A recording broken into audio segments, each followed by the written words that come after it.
Welcome to All Bodies on Bikes, the podcast, where all bodies are good bodies, all bikes are good bikes, and all rides should be celebrated. All Bodies on Bikes is a movement to create and foster a size-inclusive bike community. So join your hosts, I'm Maggie. And I'm Marley. As we explore the complexities of the biking world, help us break down barriers and create the world that we want to see. And don't forget that all bodies really means all bodies, not just larger bodies, but bodies of all sizes, ages, races, abilities, genders, sexualities, and beyond. Come along for the ride.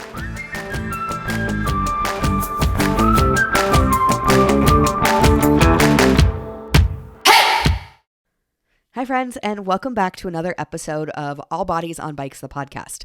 This is Marley, and before we start the show today, I want to invite you to join me for a really special event next week on March 7th at 4 p.m. Pacific time for a very special International Women's Day conversation. This year's International Women's Day theme is all about equity. You might have heard this word tossed around and just not really sure what it means, especially in the context of sport. Well, join me and a couple of really amazing women in the sports world, hosted by Celine Yeager and Sarah Gross, who you might know from other Feisty Media podcasts.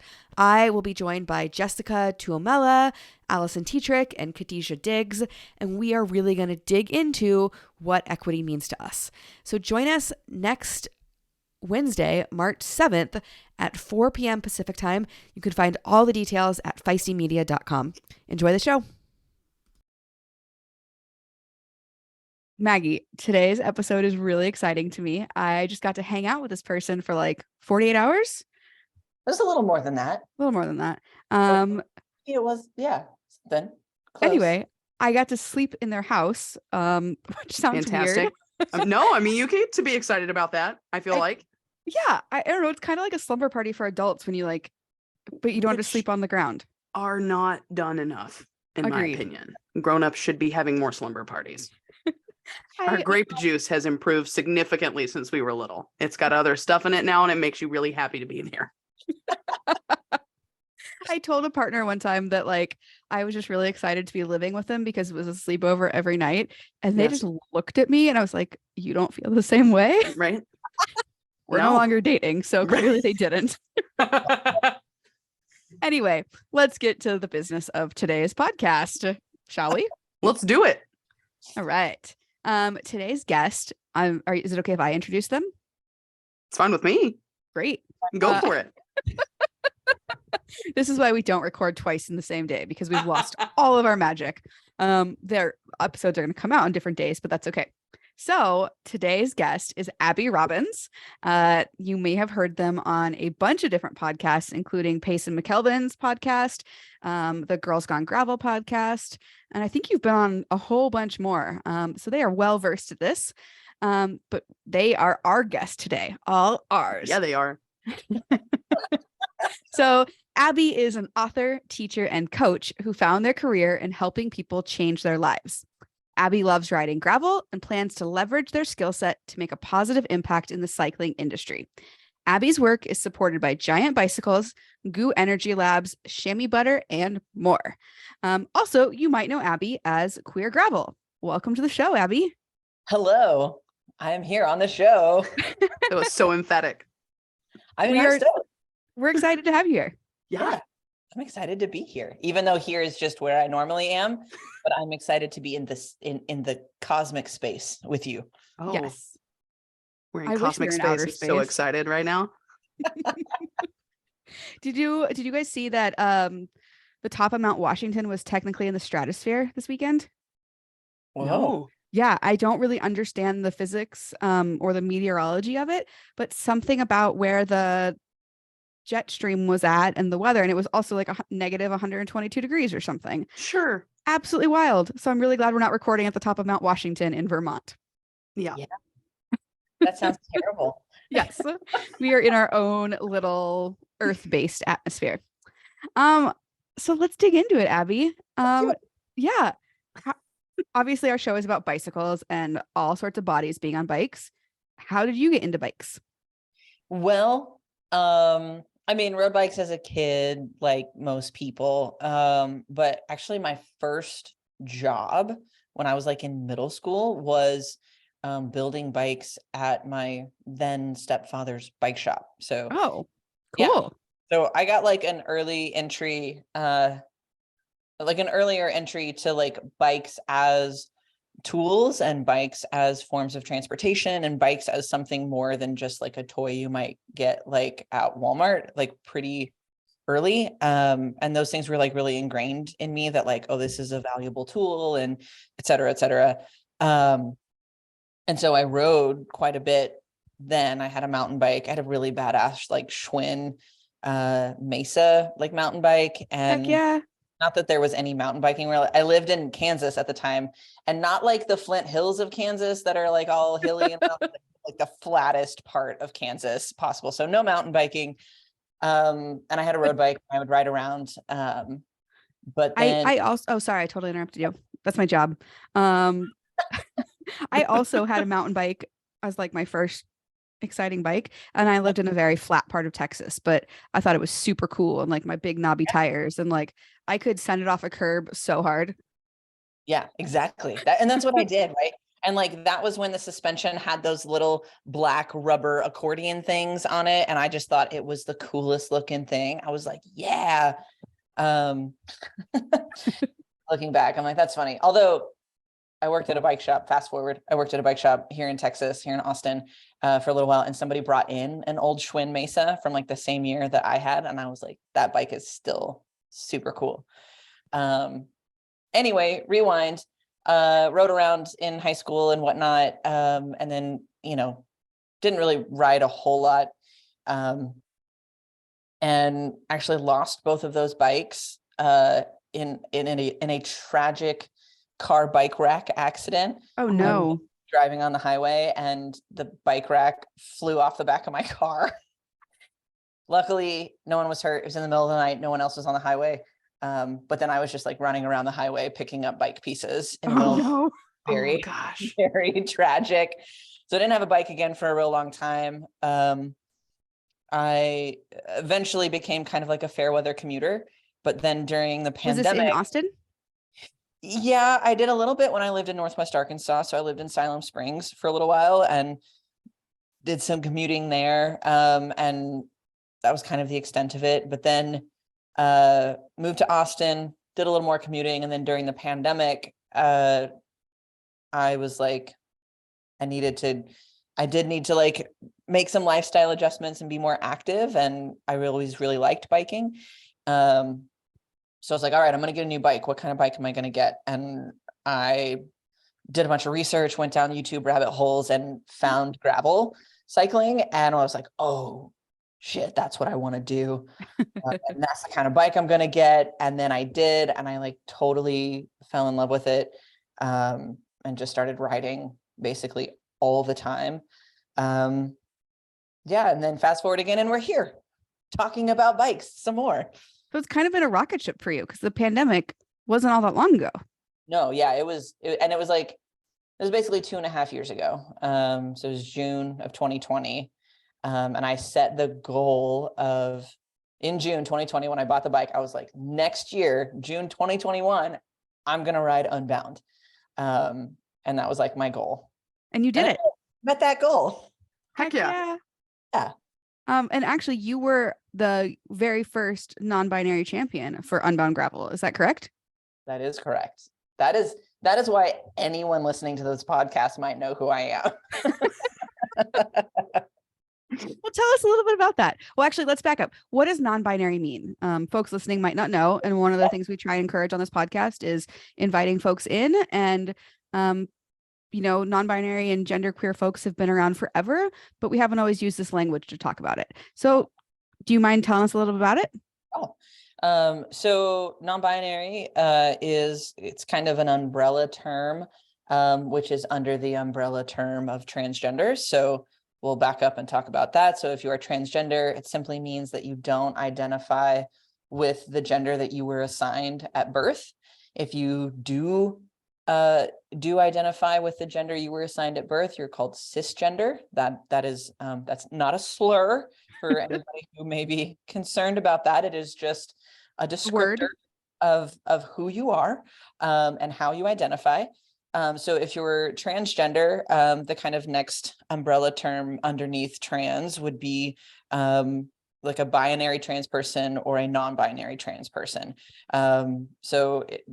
Binary meaning one of two options, right? So traditionally, the two options in the gender spectrum are male and female, man and woman.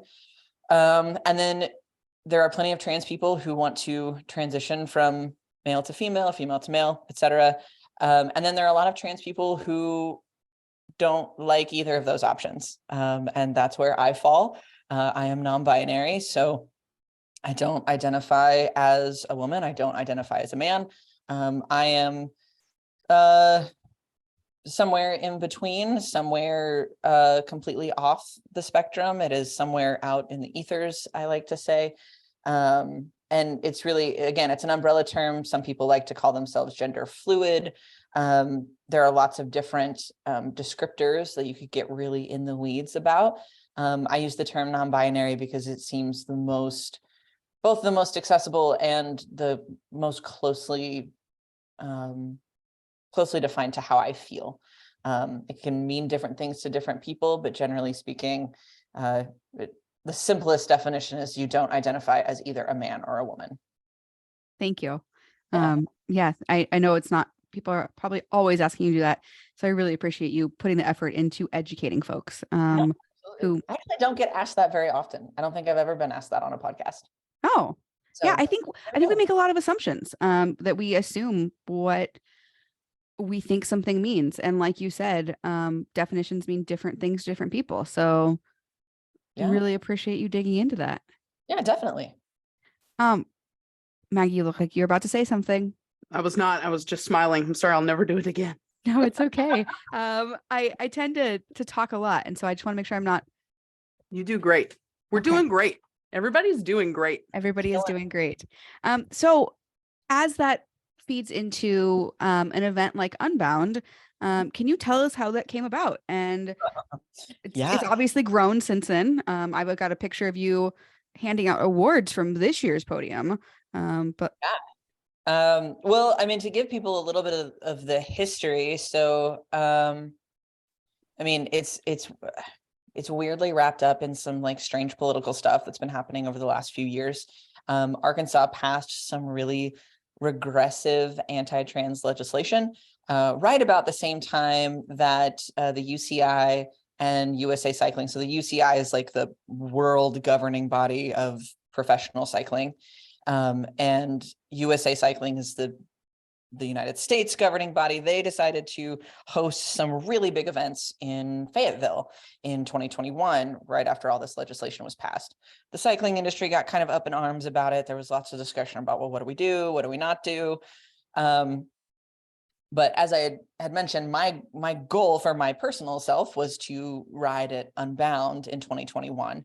And I had registered, and, you know, all this craziness that's happened to me since Unbound in 2021 is really interesting to me because I hadn't made any assumptions about sports. Like I had no expectations about how I would be treated or seen or cared for in this space. Was Unbound your first cycling event? Large scale? It was definitely the first like large scale event. I had done a couple local events, and I'd even done an event in just outside Tulsa because I have some family there. But they were all much smaller events. And so this was my first like really big event. And truly I had even at those smaller events, I had no expectation of like people even caring that I was non-binary. I just sort of was like, I don't know. That wasn't what I was trying to get out of the space. I wanted to go ride my bike. Yeah. And so I put up with the, annoying check boxes and whatever.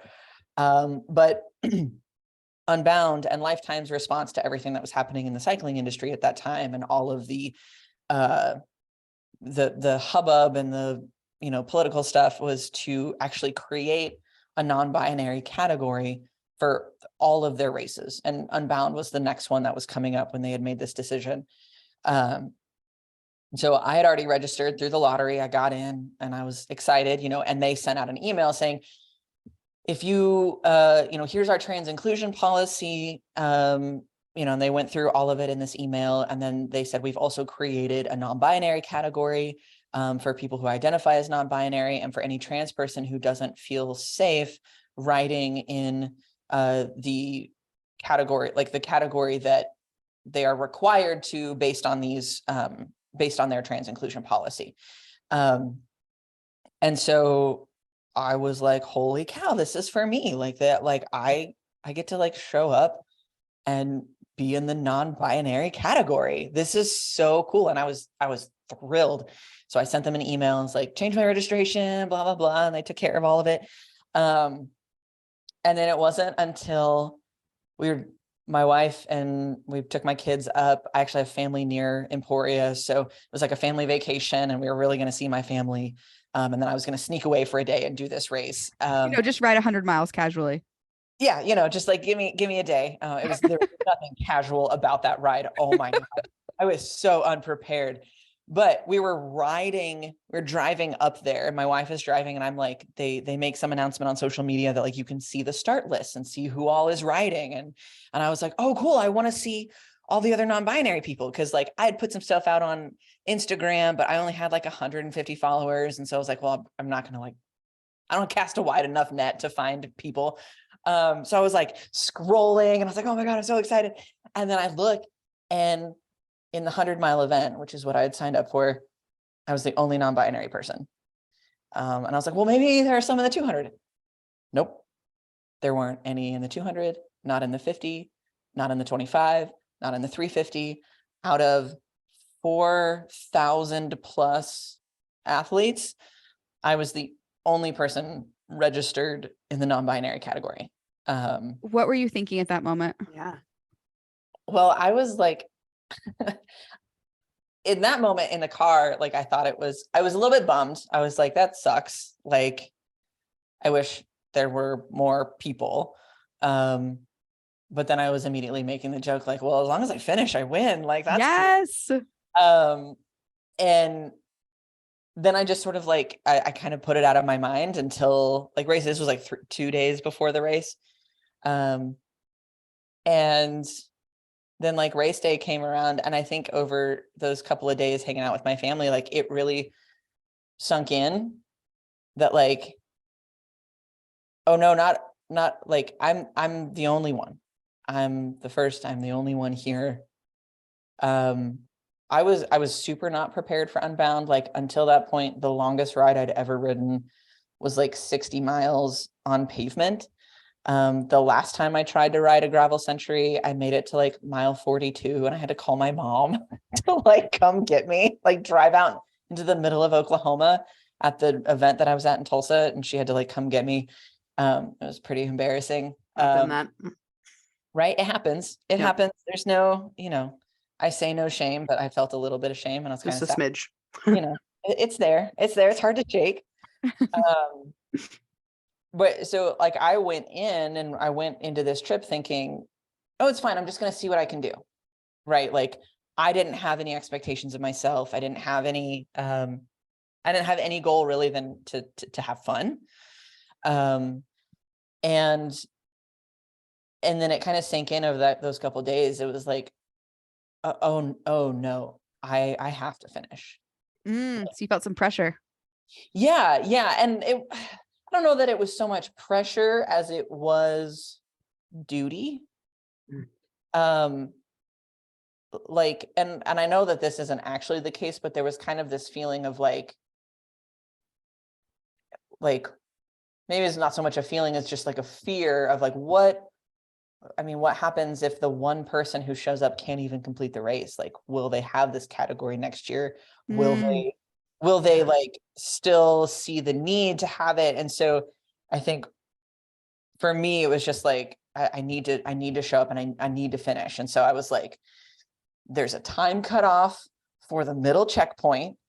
And I was like, okay, push yourself as hard as you freaking can to get to mile 55, where my dad was waiting with like another like hydration pack. And, you know, he was a nervous wreck the whole time. He hated being my support crew.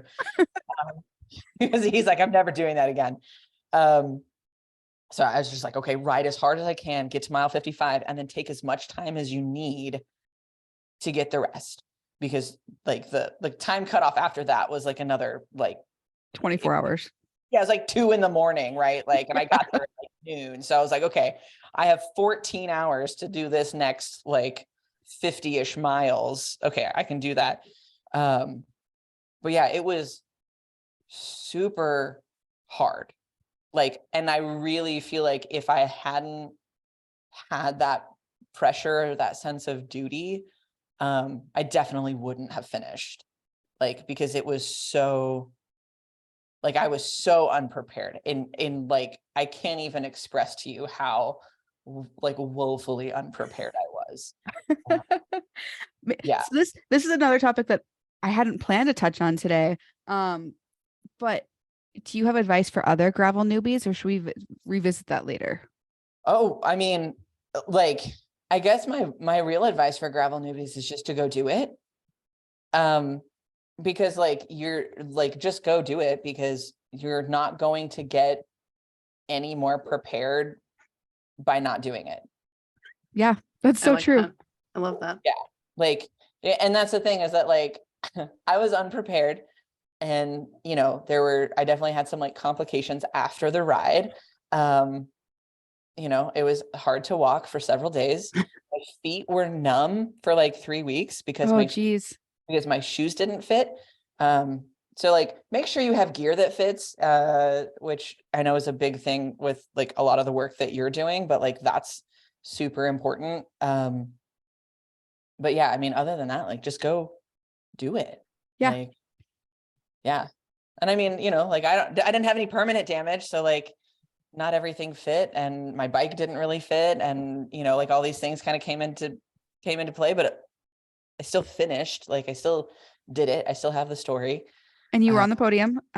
So yeah, well, that's funny. That's the funny thing. So for those who don't know, most of the people who end up on podiums are very, very fast. And that means that the podium ceremonies usually happen like mid-afternoon, right? So like, the 200-mile race starts at 6 a.m. and they're done in 10 hours or less. And so, you know, I think it's like 5 or 6 p.m. 5 p.m. is the time for the podium ceremonies for both the 100 and 200. So I missed it. I wasn't even done. I wasn't even done riding. Like, I still had another hour to ride before I even finished. And like, everybody else who got podiums were done. But and again, like, going back to this thought that like, I didn't have any expectations, like, I didn't expect anything, you know, like, I didn't even know to look for the podium, right? Like, I was just like, I was looking for this chicken fried rice that happened at a food truck. Like, that's what I was looking for. Yeah. And, you know, my dad like took some pictures of me and I posted them on the internet. And I said, I was like, I am the non-binary champion of Unbound. And I made like some comment about like not getting an award or whatever, because I didn't expect an award. Like, and it wasn't like a shady comment or anything. But then quite literally, Christy Moan, one of the like race directors for Unbound, like reached out to me on Instagram, and I didn't know who this person was at all. And she's become a really good friend at this point, but she's just like, we do have an award for you. Like, we'll put it in the mail. Oh my God. Like, I'm so glad we found you. If you're still in town, please come by and we'll give it to you. And I was staying in Kansas City. So I was like, yeah, we'll go through Emporia on the way home. That's totally fine. We'll see you on Tuesday. So then we drive to Emporia Tuesday morning. It's like 7 a.m. And we get to the event headquarters, and Christy and her team have like set up the podium, and they've put up the backdrop. They've like set up the whole thing the way they do it for all the fast pros. And it's like, you know, around the corner from their headquarters, and it's all set up, ready to go. And they were going to like have somebody take pictures. And so I had like an official like awards ceremony for me by myself. Yeah. So awesome. And then of course, you know, they posted about it and like it got all this attention, and suddenly I was getting all this attention.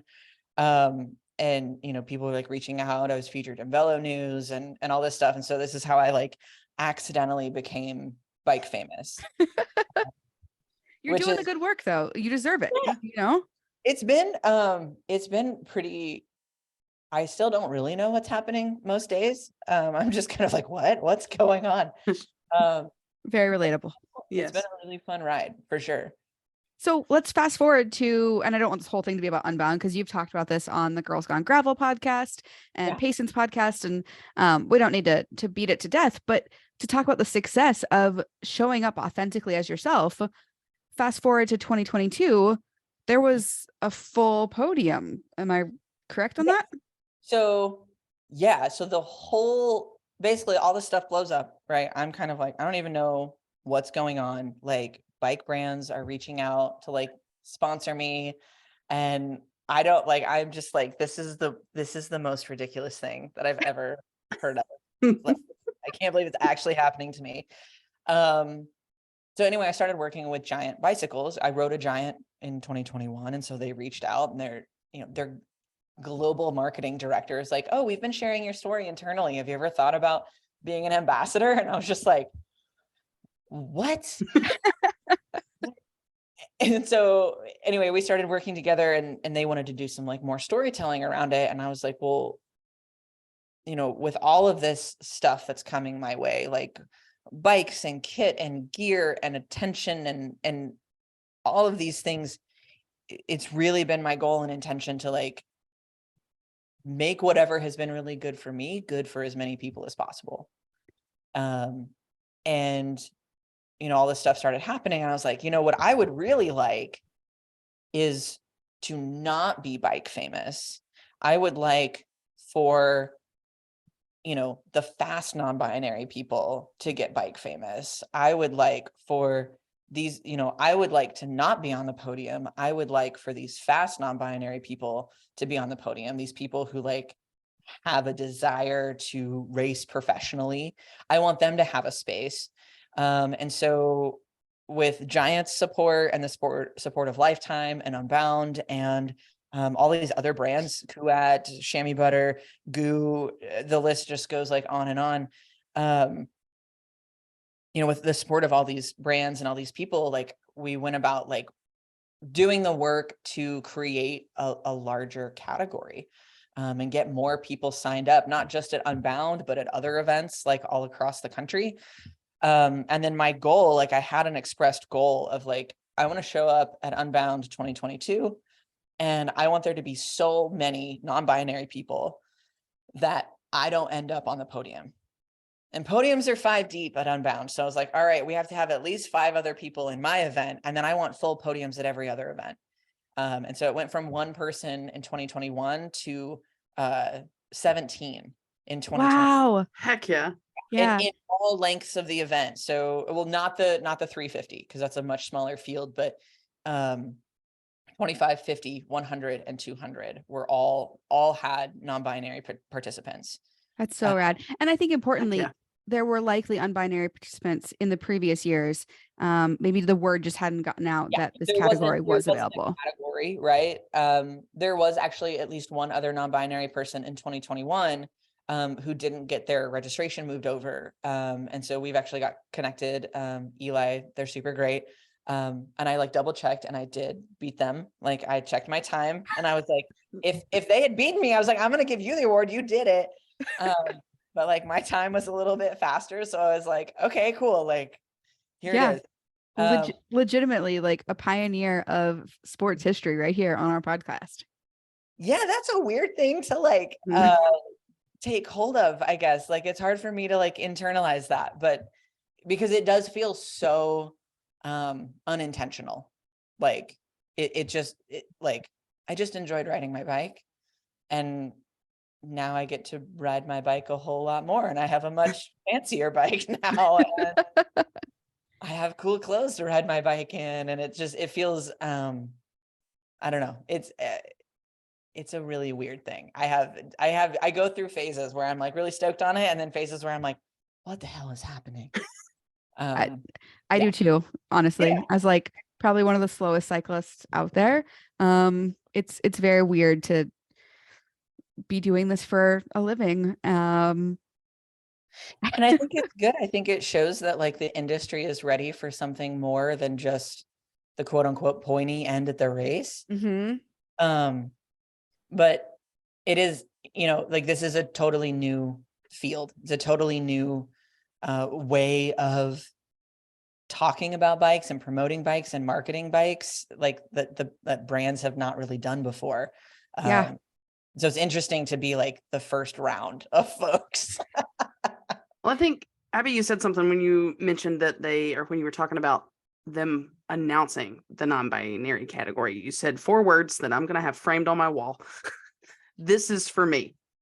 And I think both of y'all, as somebody else, and I'm going to speak for everybody that's listening to this, I think both of y'all are people that like see these places where they need to expand what they think of as a cyclist. And you're like, this is for me. And all the rest of us are so used to thinking this isn't for me that we just think that again and walk the opposite direction. And so on behalf of the rest of us, I would like to thank both of you for looking at those spots and being like, this is for me, because you go in and you race Unbound and you podium and they set the podium back up. And that makes everybody that looked at it and said, this isn't for me, go, yeah, it might be though. Yeah. Maybe it is. So yeah, thanks, that's y'all. giving me some feelings for sure. Thank you. Yeah. Yeah. Thank you. Thank you, Maggie. That kind of leads into my next kind of question or topic of conversation is like, why does all of this matter? Sometimes people are like, why, Abby, we had this conversation this weekend of like, I don't throw my straightness in your face when I'm riding a bicycle. Why does it always have to be about, your gender or your sexuality or blah, blah, blah, blah, blah. But let's talk about it. Why does it matter? And you alluded to it of, being able to show up authentically and bring your whole self and to feel safe. But let's dig into that a little bit. Yeah. I think on the most basic level, everyone deserves to feel safe, right? Showing up as who they are, how they identify, like what is in their heart, right? Like you should feel safe showing up and being who you are. And so I think that should also apply to every area of life, right? And bikes are an area of life. Yeah. An area that we spend a lot of time in. Yeah, right. That we spend a lot, like, and truly where I find an immense amount of joy. I talk about, what I was going through at the beginning of the pandemic. I was dealing with health stuff. I was dealing with like struggles in my career and then a pandemic on top of it. The bike really quickly became a place where like I felt comfortable, I felt enjoyment, I felt like a freedom and an aliveness that I hadn't felt in a long time. And it became like this really powerful tool to manage my mental health and my physical health. And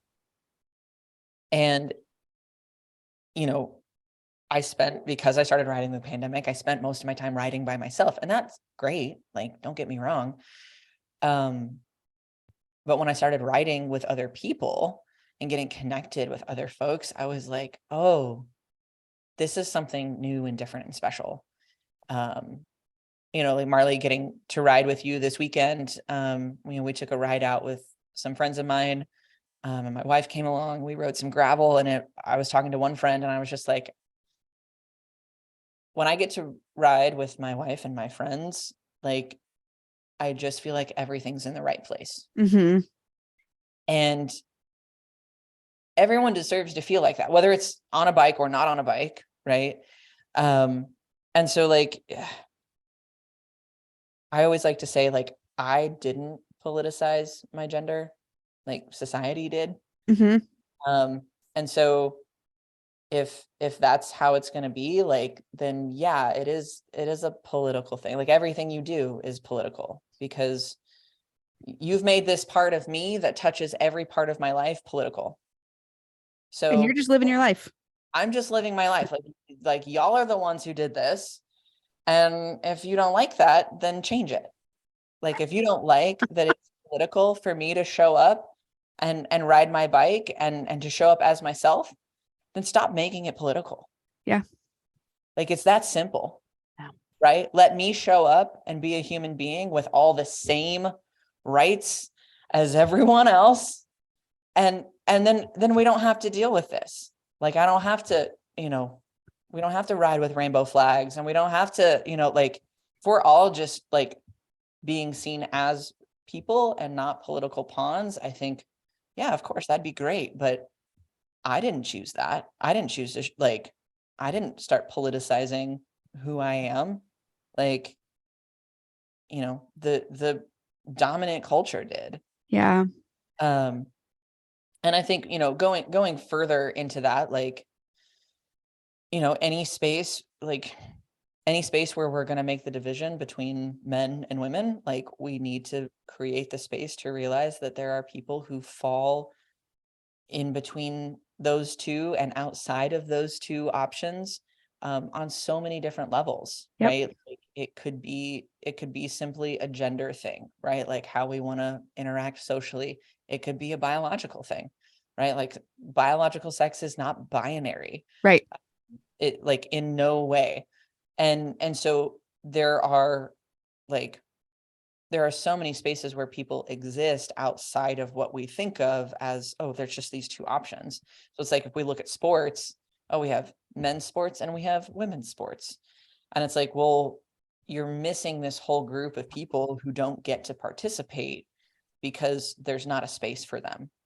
And I've been an athlete my whole life, like in different ways. Both my parents were teachers and coaches, and, both my brother and sister played collegiate sports. And, growing up, it was like sport is actually where I felt the most included, because the things that society said were not great about me when they saw me as a quote unquote woman, that I was strong, that I was fast, that I was whatever, those things were really celebrated in sport. And I think that that's, people who identify as women and who identify as athletes, like they feel a lot of that same feeling. And as I came to understand who I really was, as a non-binary person, I realized I missed that. Like I missed having a space that really allowed me to be who I was and feel like celebrated and accepted because of it. And I'm not the only one. And that's why we need to make these spaces bigger for everyone. Yeah, definitely. One conversation we had last week on the podcast was what event directors and event organizers can do to make spaces more inclusive. We were talking last week about folks in bigger bodies. But, and some people hate it when I say this, but like, let's wave a magic wand. What does your like perfect event look like where everything is done to make, non-binary folks feel welcomed? Or well, I can tell you it's already been done. It's called Grounded Nebraska. Okay. And I mean, maybe it's not the absolute perfect event, but damn, it comes close. What makes it so special? Yeah. Well, so first of all, Kate and Susan, who run Grounded Nebraska, they developed an advisory board, right? So they have people of all different backgrounds, giving input into how to make their event better, right? And more inclusive of not just non-binary folks, but people of color, people in bigger bodies, all like parapsych, the whole thing, right? The whole gamut of all of these identities that have been marginalized in society, but are maybe even more so marginalized in sport. So they have this great team of people working with them to help make an inclusive event. They obviously have a non-binary category. They have a very inclusive trans inclusion policy. So if you aren't non-binary, you get to just ride in the category that you identify with. No questions asked. They're not, trying to look in people's pants or anything like that. Right. Like, Hello, Florida. Ugh.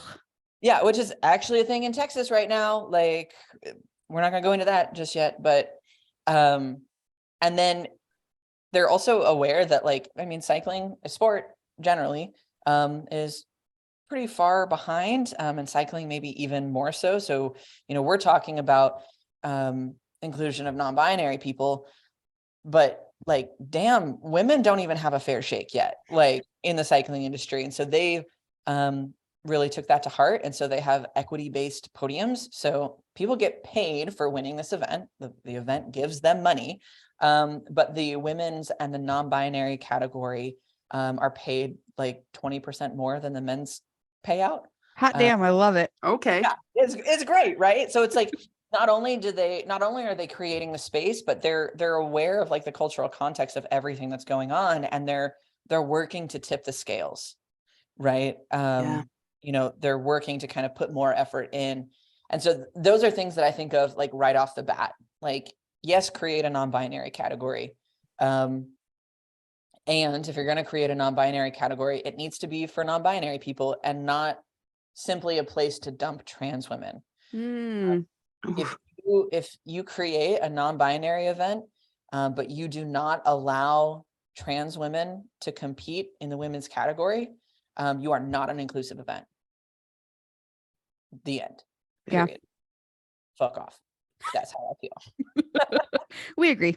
Yes. Yeah.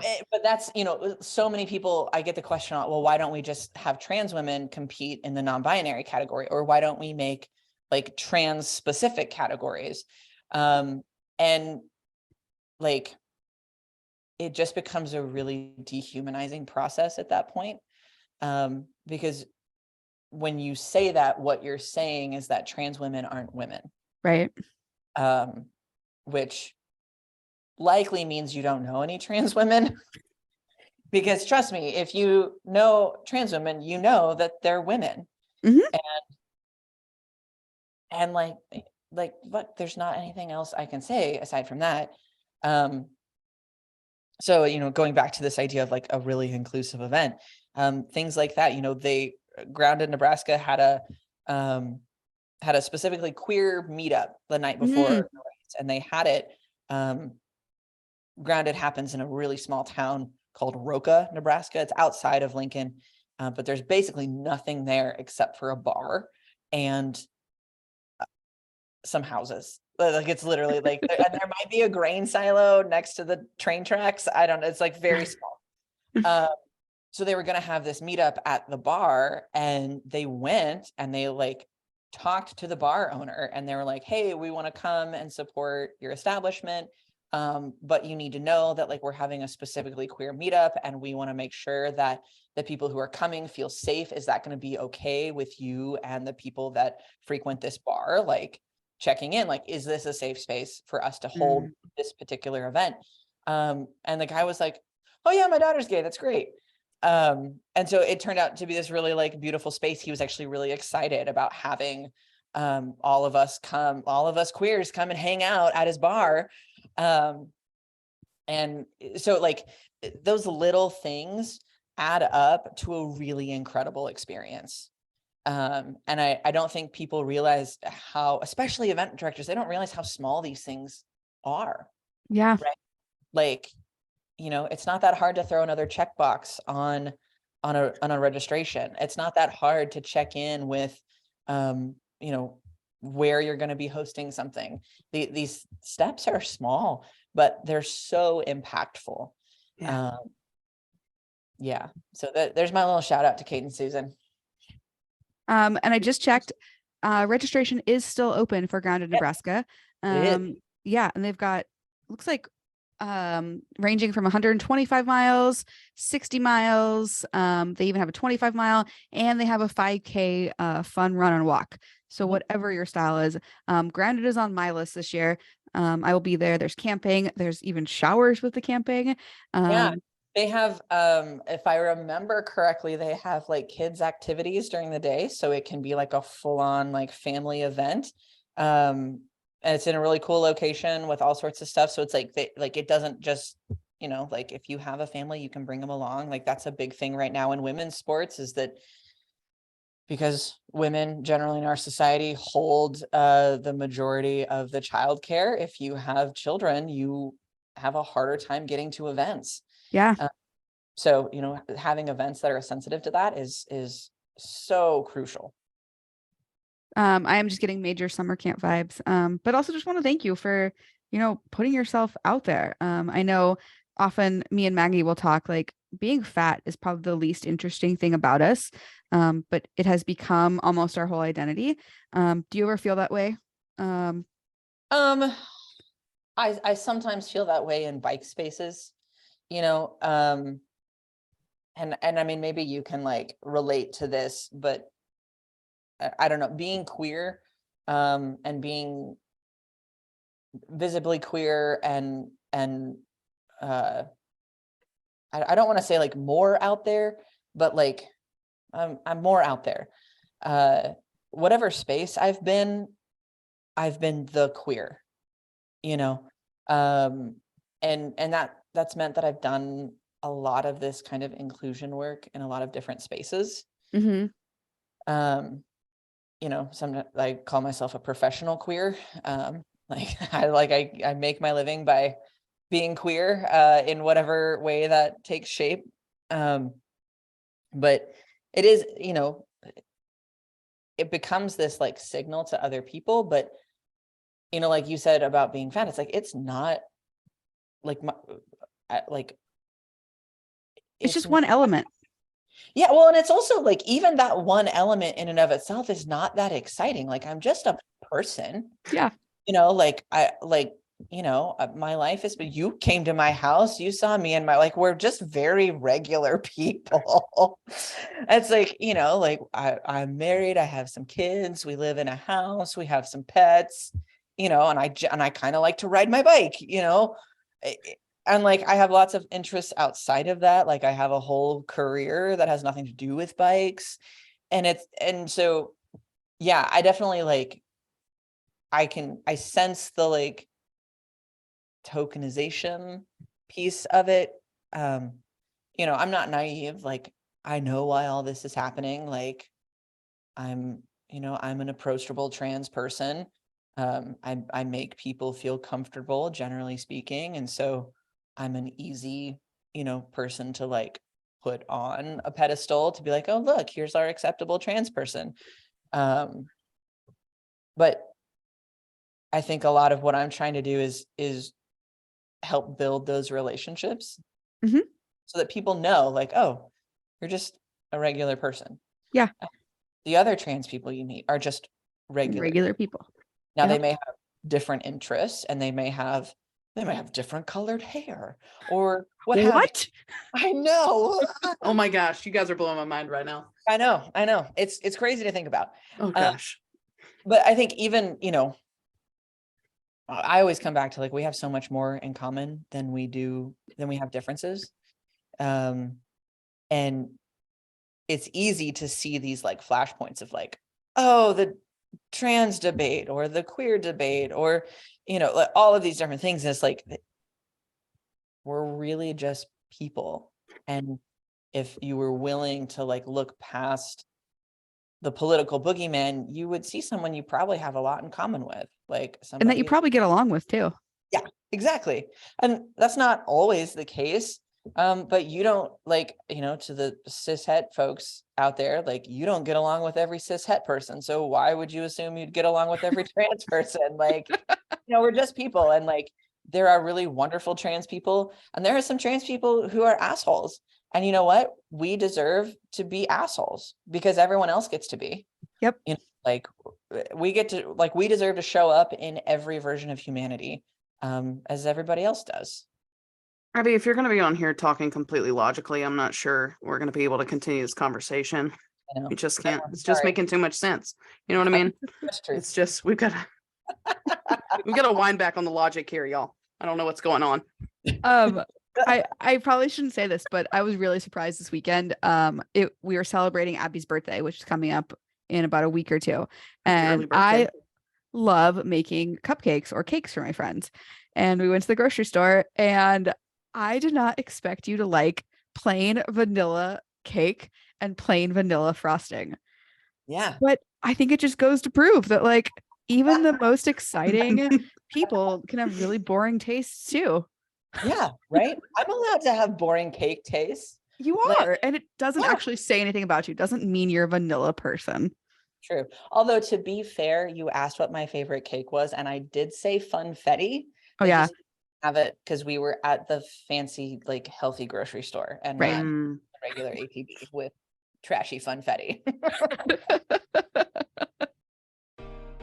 Think about everything you take with you on a bike ride. Snacks, tools, a spare tube. It all has to go somewhere, and sometimes your jersey pockets just aren't the right choice. That is where Fierce Hazel comes in. Fierce Hazel is designed to help get you outside, and they make sustainable bike bags for epic adventures. Fierce Hazel is a woman-led accessory brand who makes eco-friendly bike accessories, including ultralight riding pouches, bike wallets, backpacks, and bike bags. Their products are durable, functional, and uniquely designed so you can worry less and experience more. Fierce Hazel is offering All Bodies on Bikes listeners 20% off. That's right, 20% off. Just use the code ALLBODIES at checkout. Go to fiercehazel.com/discount/allbodies for 20% off your purchase. And, honestly, one of the best things about Fierce Hazel is that their products are designed for all types of cyclists, whether you're a recreational rider or a racer or a bike packer or somewhere in between. They've got a product that will definitely meet your needs. All of their accessories are lightweight, durable, and rainproof, and they're made with sustainability at the forefront. So you can expect lots of upcycled products and really well thought out designs. Again, check out Fierce Hazel today and use the special discount code ALLBODIES for 20% off your purchase. Go to fiercehazel.com/discount/allbodies for 20% off your purchase. Thanks for being a great supporter of the show, Fierce Hazel.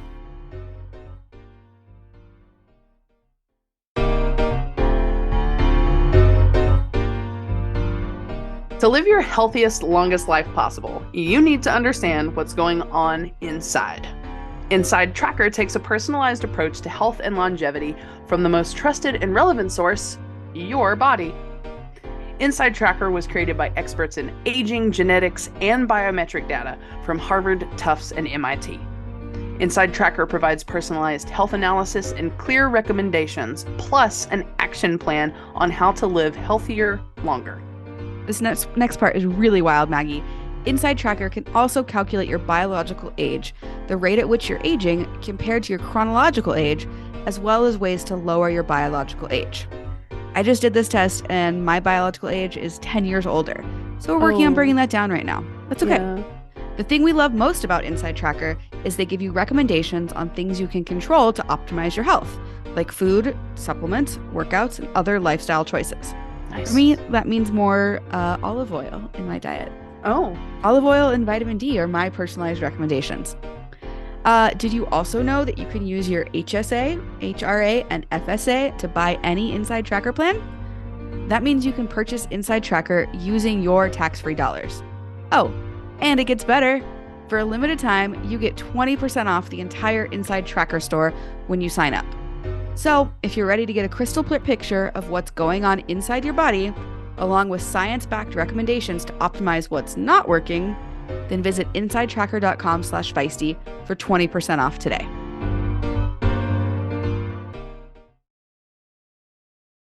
Well, we got a couple minutes left. Something that I really wanted to talk about is you had a post up on Instagram. I was going to ask you, like, how do people be an ally to trans folks? And then I was like, no, Marley, one of the things you said in your post of how to be an ally is to educate yourself. So I went back and I reread it, and you have 6 fairly easy things, at least to talk about in the podcast, for how to be an ally. And I would just love to go through those real quickly. Because you did the work. I'm not going to make you redo the work on this podcast. So the first one is just to educate yourself. Do you have any like books or resources that you would recommend to folks? Or is it just as simple as Google? Well, one of my favorite things to, one of my favorite resources is the A to Z of gender and sexuality. by Morgan Holub Potts. So one of the big questions that I get is, I don't know what these things mean. And this is a book written as essentially, it's a book written as essentially a dictionary of all of these terms. There's more to it than just that. Like it's a very engaging read. But I know Morgan, he's a very good friend of mine.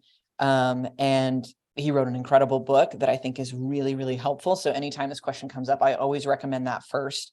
But Google does have a lot. And one of the things I say in that post is that learning how to spot good sources versus bad sources is a very important part of educating yourself, not just around these sorts of like issues and topics, but just generally being information literate. Yes. If you are not that, then that's where you need to start, because you can't believe everything you see on Facebook. What? I know, mind blown again.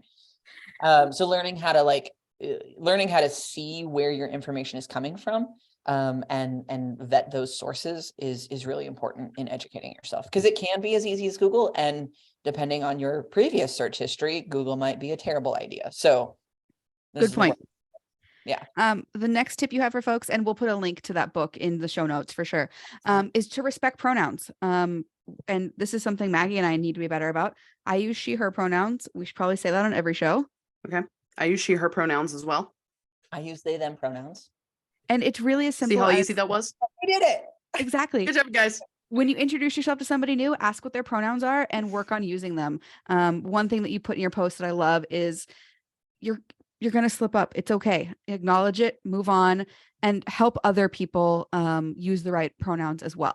So, if we're talking about Abby and Abby's not here, and Maggie uses the wrong pronoun, I can just say, hey, Abby uses they, them. Simple as that. Very simple. Very easy. Yeah, nobody's getting mad about it. The next one I really love, and something that I don't think I think about enough, is to literally go with a person. So, maybe that's going to the bathroom with somebody to make sure that they stay physically safe. Going with somebody to an event, maybe that's in Arkansas where it's not the safest space to be. Do you have any other examples of when it would be helpful to go with? I think that's brilliant. I think that example works so well, like especially because I ride gravel. That's been kind of my thing, and it's like gravel is dangerous. Anytime you get out into rural areas, it's typically not safe to be queer.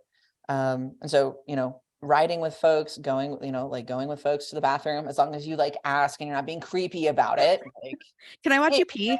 I gotta go too, whatever, not follow them in a creepy way. Do you need to go to the bathroom? Do you need to go to the bathroom? Excuse me, do you need to go to the bathroom? Because I'll go with you. I'll go with you to the bathroom. But there are a lot of really major events, major gravel events that are in states with anti-trans bathroom bills or bathroom laws on the books. So going with other folks to the bathroom, why peeing is such a hot topic for people, I don't understand, but hey, I'm gonna protect myself. I'm gonna take some friends with me when I need to do my business. Yes, and I will gladly be that friend. If we are at an event and you see me and you are not feeling safe, be like, Marley, let's go to the bathroom, and I won't think you're creepy at all. Let's go. This next one kind of is on that same. The next couple are to use your privilege. So as a cisgender person, I can advocate for my trans friends. One of the easiest ways to do this that I found in my career even is if there's a single gender bathroom, just asking them to change the language on the outside of it to say gender neutral. Oftentimes there will be single stall or single person bathrooms that are still labeled men and women, and that just others so many people. And that's a simple thing you can advocate for at your place of work, at a bar, at a coffee shop. Mm-hmm. It doesn't even cost any money. You can literally put a cute sign up that says gender neutral. I like the one I saw online the other day that just said human. There you go. Yeah. Better not take a tag in there. Right. And then you got two more on there. it's just to stay open, continue to learn. Things will continue to evolve and change, and just being okay with that and learning and changing. And then finally, to support trans advocates and athletes. And you put a couple resources in here. Do you want to name off a couple that if folks wanted to support organizations? So, I mean, I will say it myself because I'm trying to do some big things this year and I could definitely use the help and support. But also, the Ride Group is doing lots of wonderful work. That's Molly Cameron's organization. They're doing a lot of work in the performance space and getting more folks, to feel safe on bikes and really start a conversation. But then I think after that, my goal would be to have people look up who's doing the best work in their area, right? So yeah, there's all these like national things happening and that's cool, but when it comes to like the most bang for your buck and like how the most money gets directly to being supported, it's the local organizations in your area, and that's huge. Yeah. And again, use those Google skills. Yes. Right? Yeah. You will find it. But we'll put up a direct link to both Queer Gravel and Ride Group too that you mentioned in the show notes. Okay. Well, Abby, perfect day on a bike for you. Day on a bike. What does that look like? It looked like Saturday. Yeah. Marley was in town. It was kind of my like birthday ride. My birthday's not till next week, but happy birthday. I claim the whole month of February as my birthday. I support that. Absolutely. February is my birthday. But I got some friends together. Marley was able to come. My wife rides, but not a whole lot. And so when she does, it's always really fun for me. So it was like my wife, my best riding friends, and a beautiful day. Like the weather was gorgeous and it was my favorite route my favorite gravel route around Austin. And it was just super fun to like hang out and chat. We weren't trying to like hammer or anything like that. Took some time to like get some content, make some videos. I put my drone up and like, heck yeah, cool stuff. So I think perfect day on the bike. If only that were longer, I think is like, if we could do that all day, with like a fun lunch stop in between, it would be perfect. And then at the end, we had cupcakes and non-alcoholic beer. We had cupcakes, we had non-alcoholic beer, and then we went and got pizza. It was a very, very well-rounded day. And then we took a nap. Well, I took a nap. We didn't take a nap. I took a nap, yeah. I played with all the footage that I took. That was my like. Where can folks find your footage? I have a YouTube channel. I tell people I got into gravel because I found it all on YouTube. And now I feel like how much cooler would it be if another queer or trans person was out there looking for what kind of cycling they wanted to do and they saw another trans person out there doing the stuff that they wanted to do. So youtube.com/queer gravel, basically queer gravel across all platforms. That's where you'll find me. But yeah, go watch my YouTube videos. I think that some of them are pretty good. I'm new to this, but I'm really having a lot of fun. And there are a couple of videos that I'm like, I did a good job. Wow. I was like, I watched it back and I was like, oh. I would 100% agree. Your video production skills are like, I don't know, 100 times better than mine. And I try and have a YouTube channel kind of. So go watch Abby's YouTube videos is the moral of that story. There you go. Well, and then my favorite question to ask people in general, but especially people that are on here. Yeah. You get to talk about bikes a lot. You get to talk about non-binary a lot. What is something you wish you got to talk about more? Something you wish more people asked you? Yeah. Yeah. I don't know. I mean, I like talking about my actual job. I'm an Enneagram coach and teacher. I wrote a book on it. Fantastic. Enneagram's a personality like typing system. I'm kind of a nerd about interpersonal / spiritual development. So if you want to know how to be a better person, like hit me up. I'll point you in the direction of like my actual work and like yeah, I have a lot of fun talking about that sort of stuff. That's Awesome. amazing. Abby, this has been such a pleasure to spend this time with you. Our community is better for having you in it and for sharing your wealth of knowledge and resources and just being yourself. So thank you. I do think that, you know, young queer folks or even older queer folks are going to see you, they're going to hear you, and they're going to say, yes, I can do that. This is for me. Yep, exactly. Yeah. This is for me. So thank you again for your time, and we will put links to everything we talked about in the show notes. And yeah, go follow Abby everywhere at Queer Gravel. Everywhere except for the bathroom. Okay. Yes. Yeah, unless you ask. Ask first. All right. This has been another episode of All Bodies on Bikes, the podcast. Thank you for joining us, Abby. Yeah. Woo! This is an All Bodies on Bikes podcast powered by Feisty Media. The show is produced by Maggie and Marley and edited by the team at Feisty Media. Thanks for listening.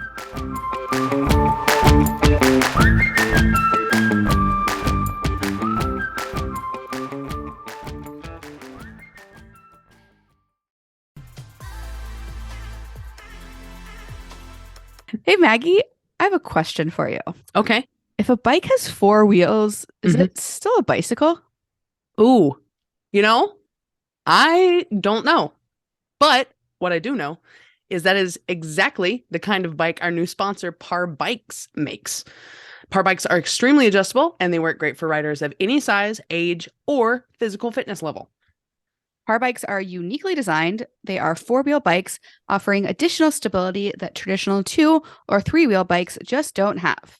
With a weight capacity of up to 700 pounds and height adjustability for folks 4'3" to 7 feet plus, this bike will work for your entire family. And these bikes are super sturdy. They are handcrafted in the USA, and they are shipped 99% assembled. And so you can get options for 1- or 2-seaters, electrified or not. And that means that there is a Par bike for everybody. Dang, these bikes sound really cool. Even cooler, though, is if you use the code ALLBODIES, you can get $100 off at parbikes.com. That's PARBIKES.com, and use the code ALLBODIES for $100 off. Happy riding!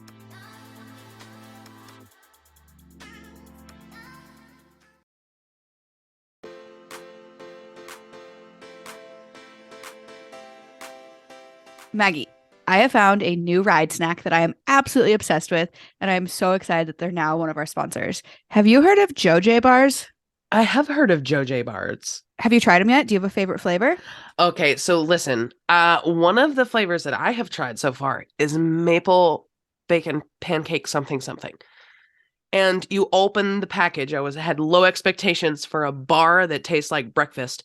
But you open the package and you're like, who just started cooking pancakes? Because it smells just exactly like that. And it was delicious. I haven't tried that one yet, but I'm really excited because I do have a box with all the different bars. All the flavors. Well, let's talk about JoJ bars and why we love them so much. So they're definitely a bar worth sharing. Yeah. They were actually founded by a chef and pro cyclist, Jess Sarah, who frequents the Feisty podcast, which we love. She was tired of the syrupy, sticky, crumbly, overly sugary bars out there. Oh, yeah. We definitely know what that's all about. There's 3 things that distinguish JoJ bars from the rest. Okay. 1, they're baked like a cookie, giving them an absolutely amazing texture. And you and I can both confirm this because we've gotten a chance to eat them. 2, they're made with only real food ingredients like dried fruit, nuts, seeds, and honey. They also have balanced macros to keep you fueled without crashing or feeling overly full. We like all of those things. We do like all of those things. And 3, we kind of alluded to this, but they have really delicious and unique flavors like lemon berry quinoa, white chocolate coconut blondie, and Maggie's favorite, pancakes and bacon. Seriously, so good. And all of the bars are gluten-free. Which is fantastic. So if any of that or all of that appeals to you, you can go to jojbar.com. That is JOJE bar.com. And if you use the code Feisty, you get 20% off a one-time purchase and subscriptions. Awesome. Thank you so much for your sponsorship, JoJ Bars. And Yes. I can't wait to eat these all summer long on all of my adventures. All the rides.